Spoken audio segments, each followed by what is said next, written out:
Hi, once again, it's just me for this filming day, and this is going to be the last press car that I filmed for a little while, so let's make it a good one. This is the Hyundai Kona Hybrid. Finally, I'm reviewing something that's also available in North America. That hasn't really happened this year, but this car is available in North America, so it should be familiar to my American viewers, of which there are quite a few. The second generation Kona arrived in Macedonia a couple of years ago. It was about October of 2023.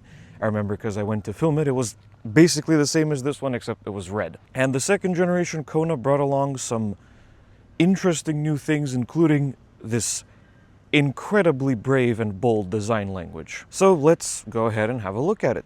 Let's start at the front, where we have one of the most interesting front-end designs I've seen in a long time. I always, like to harp on about how styling in the B segment of crossovers is incredibly important because it's one of the main things that B segment crossovers sell themselves on. And Hyundai did not hold back with the Kona. This was one of the first Hyundai models to debut the Horizon lamp, which is that big thin LED strip running across the front. I'm now going to unlock and show you what that looks like. There you go. The whole thing lights up. It's basically a big daytime running light. And the headlights, the main beams, are there in the corner, as you can see, and that piece also hides... Thank you, sir. That piece also hides the turn signals. You also have this big intricate grille design in the middle, and if you'll just excuse me here, these two panels can open or close depending on if it needs cooling or not, which is a great idea. There's a little blank piece here. I think that's where the front camera goes if you have the 360-degree system equipped. But anyway, this part of the grille opens and closes for extra cooling. By the way, the name of this color is currently on your screens. I just pinched my finger on the tripod. It really hurts. Side profile, where you can see also the very intricately designed unpainted fender flares. The only trim levels where they're painted are the N-Line and on the Kona Electric, which technically isn't a trim level, but on every other Kona model, these are unpainted black pieces, but they're painted on the Kona Electric and the N-Line as well. This one is not an N-Line, it's a premium, which is why they're unpainted. Also, there's a big piece of cladding running down the length of the car on the side skirt. That's also unpainted, and it continues into the rear bumper as well. You can also see a bunch of sharp creases starting from the front of the front door going up to the rear door handle, a la the Tucson, as well as a big chromed, or at least silver, character line starting at the front door and extending up to the rear spoiler area. You can also see the taillights from this angle. They are, again, mimicking the headlights in the front. They are that big piece there on the corner, except they're not the taillights. We'll get to that. And finally, the rear end, where you can see a symmetry of the Horizon lamp in the front. That's the taillights. The piece in the corner are the brake lights, the turn signals, and the reverse lights, as I shall demonstrate. There you go. It's basically one big piece of symmetry. There you go. The taillights are now on. That's all you have, and it looks absolutely fantastic. You also have Kona spelled out across the back. The hybrid badge there in the corner indicating which version this is. And the big piece of gray plastic cladding in the diffuser area. And that also hides the rear fog light. And there's a small central third brake light as well. So what do I think of the styling on the Hyundai Kona? Oh, before I forget, dimensions. What do I think of the styling on the Kona? I think it is excellent. Now, you already know that I'm not a big crossover kind of guy, and I would never buy one myself personally, with a few exceptions, of course, but not the biggest fan of crossovers myself. However, I do appreciate when an automaker goes all out when it comes to the styling. And Hyundai is well aware that in this segment, styling sells. And they decided if the styling is going to be a big deal on this car, if it's going to sell units, might as well go all the way with the design. And the Kona is unabashedly bold, and I love it for that. Genuinely an actually good-looking crossover coming from somebody who doesn't like them very much. Now that we're done talking about the Kona's design, I apologize for all the noise, but on a working day, which it is today, it's a Tuesday, this filming location has a whole bunch of noise. But I think you'll still be able to hear me just fine. Anyway, now that we're done with the styling, let's move on to practicality. And as we normally do, here's the key fob. For those who are wondering, yes, it's that new Hyundai logo shaped key fob. And it has only 3 buttons, and that makes it look weird because the last time I handled one of these, it was the Ioniq 6. That had different colored buttons, and it also had more buttons. This one has just unlock, lock, and on the side, the tailgate release. So let's unlock the doors here. And hold down the trunk release button, which doesn't do anything. I think that's for the cars that have the automatic tailgate release. This one does not. So let me just walk over there and demonstrate it to you. So again, no tailgate release. You just reach in here and cargo area. So this cargo area comes in at a rather capacious, for the class, 407 liters. It's very deep. It's a very accessible space. There's all my equipment and the lovely tire inflation kit supplied by the dealership. There are these divots on either side for extra storage. There's a hook on this side, and another one here as well, and another one here, and another one there. No idea what these push things are, but okay. You got some illumination as well, and extra storage under here as well. And some good old tethering points on either side. There's a bit of a lip here, but I think that this cargo floor is adjustable. In fact, yes, it clearly is by these juts. I don't know what to call those, but the cargo floor is adjustable, so you can decrease the size of the lip, although it's not that big anyway. And you also have a classic string parcel shelf here. When you fold down the rear seats, which you can of course do, you get 1,241 liters of space, which is great. Once you're done, you pull down on this handle like you normally would, or if you have the automatic tailgate release, there's a button here more than likely. So you grab this and there you go. You're done. About space in the back. Well, let's find out. Ah yes, the seat belts are buckled in for some reason, even though no one has been sitting here. Just gonna move that out of the way. So, rear seats. Oh yes, there's actually a pretty good amount of room in here. I'm 5'11" and a half, 1.8 meters tall, Discord moderator, blah, blah, blah. This seat is in my driving position, and there's some pretty excellent knee room here, and some pretty good headroom as well, even though the roofline is a little bit sloped towards the back. But I would have no problem sitting here on a longer journey if the driver is about my height, yes. If you do struggle a bit with knee room, that'll only happen if you're really tall. If the driver is shorter, you can slouch down a little bit. You got a big storage pocket in the door for a big bottle. Pretty heavily tinted windows. Shame that this car doesn't have a sunroof, although you can get one optionally. Door handle, netted storage areas. I always love to see that. And these 2 little hidden USB-C ports in the back, which kind of look like an afterthought.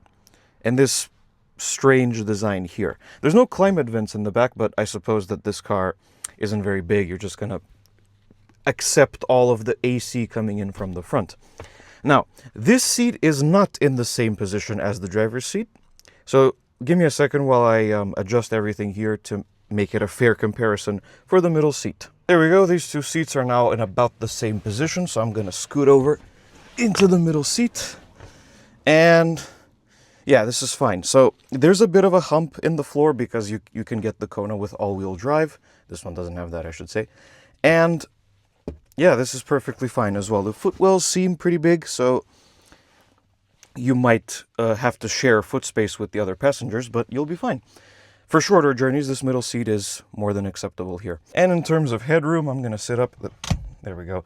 Had to adjust the headrest, and sorry about that. See, perfectly fine. So good job on Hyundai for making great use of the space in here.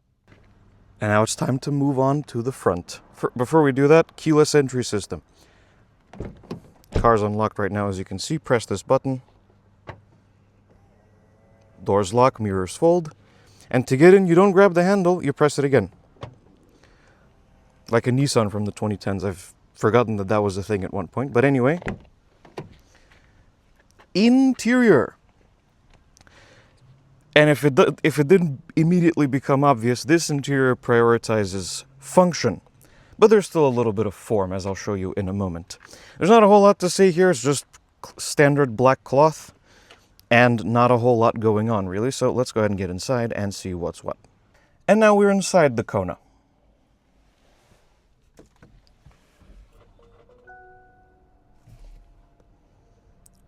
Starts up in EV mode every time. Let's see if I can rev it. Oh yes, actually it'll let me rev it.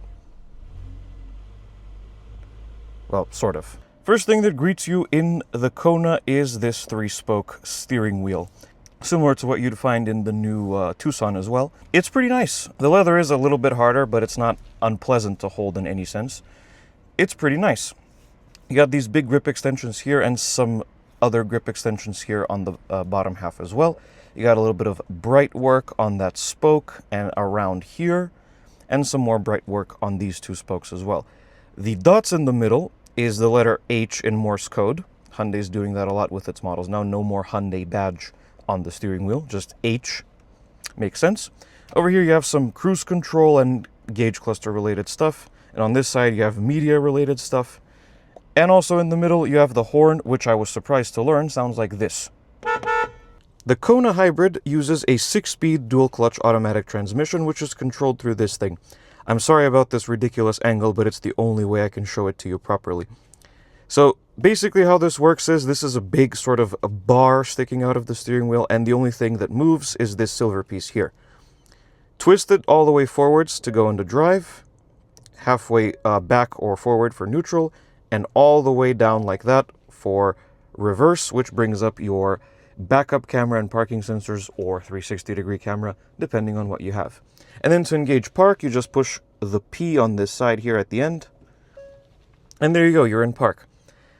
It's similar to the thing they used to put in the BMW i3, the rotary switch, and it didn't take that long to get used to. It's actually pretty intuitive, and it's very easily accessible. You just get in the car, you go, and you're on your way. Plus, it cleans up a lot of room in the center console, but more on that in a second. Infotainment system. It's a 12.3-inch screen, pretty standard dimensions for a screen nowadays. And what I like about it, firstly, is that it has this matte layer over it, like you can get on recent MacBooks and stuff, to stop it from smudging too much.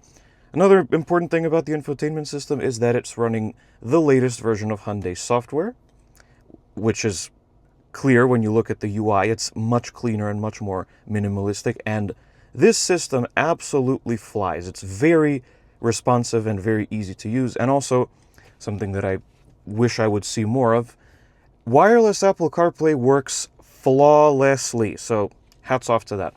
So let's start at the beginning here. You have a bunch of options that you can rearrange if you want.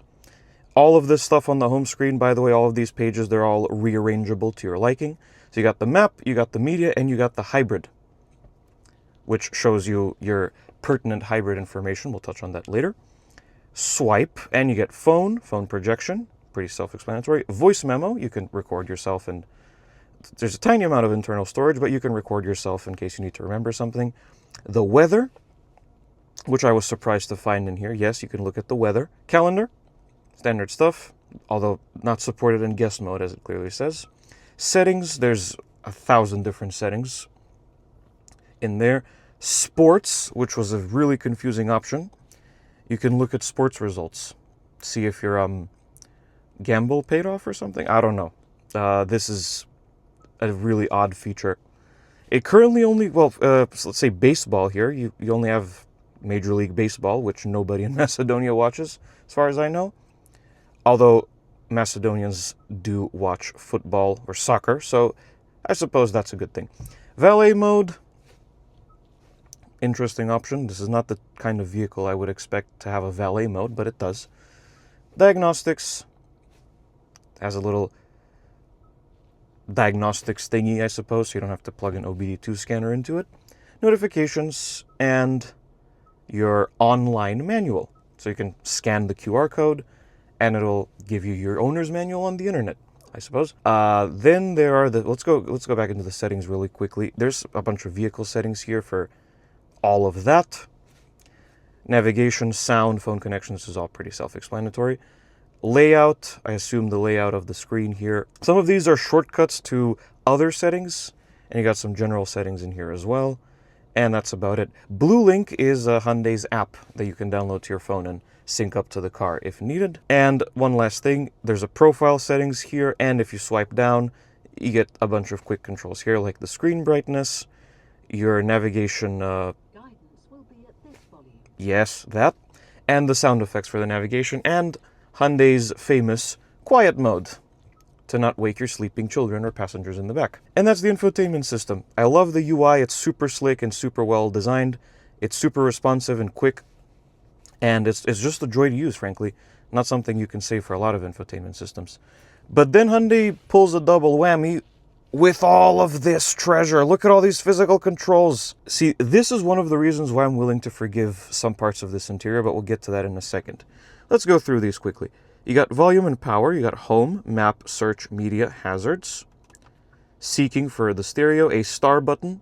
Yes, by the way, there are two separate star buttons that you can configure yourself, setup and the FM tuner. And here you have the climate controls. You got 3 different stages of automatic. You got off, driver only, recirculating air, that's your temperature, that's your fan speed, that's your zones, AC, sync, front and rear defrost. There's no climate menu in the infotainment system, as you might have noticed. That's it. Everything is here, the way it should be. Well done. Down here, you have this kind of confusing little panel here. Allow me to explain. This USB-C port, as you can see, you can alter between charging and projection. It's not entirely necessary because, again, Apple CarPlay and Android Auto are wireless, but in case you want to use a cable, you can toggle between them. And here you have another USB-C port, which is charge only, and this Qi light will illuminate if there's a phone on the wireless charger. And over here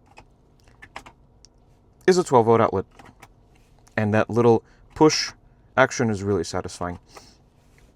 Next, down here you have your heated seats on either side. You got your camera, toggle on and off for that. You got auto hold, you got parking sensors, and the drive modes. Bunch of blank switches here because this is not the fully loaded model. And here you have a big ass storage area which hides also 2 cup holders that you can toggle on and off, so to say. There's a little divider here. I don't think you can remove that, but you do have one. And some additional storage with a little divider there. And in terms of the center control stack, that's about it. So let's move on to what's in front of the driver. So if you've been around Hyundai and Kia vehicles, this gauge cluster should be pretty familiar. It does have new graphics, which are rather pleasing, I must say. They're a little bit less 3D and skeuomorphism. They're more sort of a classic sort of flat design like is so popular nowadays, but they look nice. On the left, you have what is quite obviously the speedometer and the fuel gauge and the remaining range as well. Your drive mode is displayed there. There's auto hold. That means the car is ready to drive. And over here you have the battery state of charge and the hybrid gauge. You already know how this works. When you brake, it goes into charge. When you stabilize the throttle, it goes into eco. And when you floor it, it goes into power. As soon as I said power, the engine just turned on. I think it heard me. Anyway, in the middle, you control what is shown using this pages button and this little wheel. So pages, the pages button there, changes the current display. If you're on the trip data, scrolling up on the little wheel shows you your different options here, including the hybrid system activities, the tire pressures, the engine temperature, and the 3 different trip datas, 2 of which you can reset, and one of them, this one here, you can't. If you're on any of the other screens, swiping down on the wheel toggles between the hybrid gauge and the tachometer. You got a compass here, which is your navigation system. You got the ADAS display, and that's about it for that. Also, at the moment, I have enabled the option for the theme of the gauge cluster to change when you change the drive mode. So there are 3 drive modes on the Kona Hybrid. There's Eco, which we're in right now. There's Sport, and there's Snow, which is interesting because there's no all-wheel drive. I don't know how that would work, but in traditional Hyundai and Kia fashion, there's no normal mode on the Hybrid. Eco is the normal mode. I suppose that makes a lot of sense, but it's still a little bit funny. But that's it for the gauge cluster. It's very well done. easy to read, great graphics, and very informative. And also nice to look at. This is their sensor for whether or not you're paying attention to the road, so that it can yell at you. Here's the turn signal stock. Classic sound of turn signals from Hyundai and Kia, which I always love. There's your fog lights there. By the way, paddle shifters, in case you want to shift gears manually, which you can do, because remember, this car does not have a CVT. And over here you have the wiper controls. Again, standard stuff. This little piece of cloth, I'm not sure if this is magnetic like it is on the Ioniq 5, but it looks nice. If anything, it's nice to look at. Climate vent here. Yes, it opens and closes in one direction. Disappointing. 2 more climate vents here, and another one on that side as well. Headlight leveling switch. Traction control off. Really important. No, not really. And this, a 12-volt battery reset. I have no idea what that does. I daren't press it in case I mess something up, because then I'll be stranded here. And the electronic parking brake. And the hood release, which is really easy to access from here for some reason. On the door panel, you have your mirror controls, standard stuff, and power folding the mirrors as well. You got your power locks there, you got your power windows. Only the fronts are automatic, the rears are not. Not something I've seen for quite a while. And the rear window child locks. And in terms of interior content on the Kona, that's about it. So let's move on to quality and storage. Now, I have something to say here. Something possibly a little bit controversial, but I think that a lot of people are going to agree. So, the build quality itself is excellent, and Hyundai and Kia frequently do well on reliability surveys like JD Power, but it's a little bit dull in here. You know, it just feels like all of the focus went on just about everything else, and when the interior came in, they were like, just put a couple screens in it and call it a day. I think they spent all the budget on this brushed aluminum sort of look here, and on this side as well, because everything else is just an endless sea of black plastic. The top of the dash is hard plastic, the top of the door panel is hard plastic, and inexcusably, the armrest on the door is hard plastic. I mean, okay, this one in the middle is soft, it's a little bit padded, but come on. This door panel is not, this armrest is not soft touch. Like, come on, you put your arm there. And I think that just a brighter color of cloth here would have done the job just fine. I don't know if it's a different color on the upper scale trim levels of the Kona, because this is a premium, not the ultimate or anything like that, but I don't know. For a car that sells itself so much on its brave styling, I expected a tiny bit more. But then there's another perspective to consider here. This interior prioritizes function, and although the harder materials and the lack of color everywhere is a little bit disappointing, it still looks pretty nice. I love this little brushed effect stuff here, and these 2 screens are very well integrated, and they're not especially big. I love the steering wheel and the Morse code there. It does have a little bit of character. I was just expecting a little bit more, considering the exterior has so much character. But if you look at it from the perspective of Hyundai wanted to maximize usability and functionality with all these physical controls and different things like that, then I'm willing to look past that, because this interior is in no way a bad place to be. It just lacks a little bit of flair when you consider how much flair the rest of the car has. Anyway, I waffled on a bit about that, so let's move on to storage. Big door pockets that can easily fit a large bottle, and some extra storage behind that as well. You got the wireless charger that I showed you. There's my action camera, frequent guest star in these videos. You got the 2 cup holders and the center storage area, or both at the same time if you want. Some extra storage behind that, and a center armrest with a little shelf. And finally, the decently sized glove box. Rear view mirror is automatically dimming, and the rear visibility, and actually all around visibility, is pretty good. Dome lights, pretty standard. And your huge sun visor mirror with user-controlled lighting. Interesting. And a little clip for papers and what have you. So overall, the Hyundai Kona's interior, a little bit bland, but overall a very nice place to spend time, and a very functional place to spend time, and we don't see that much very often.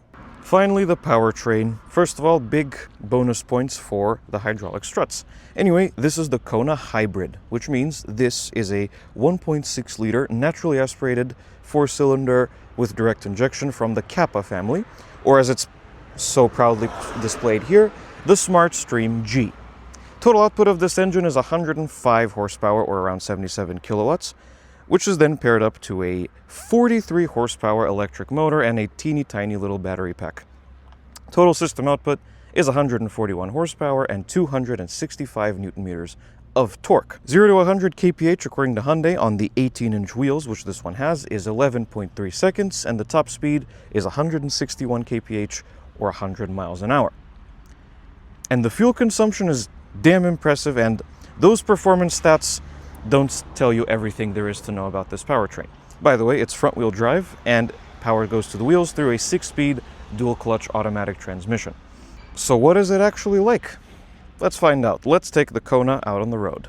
Beginning as we normally do with town driving.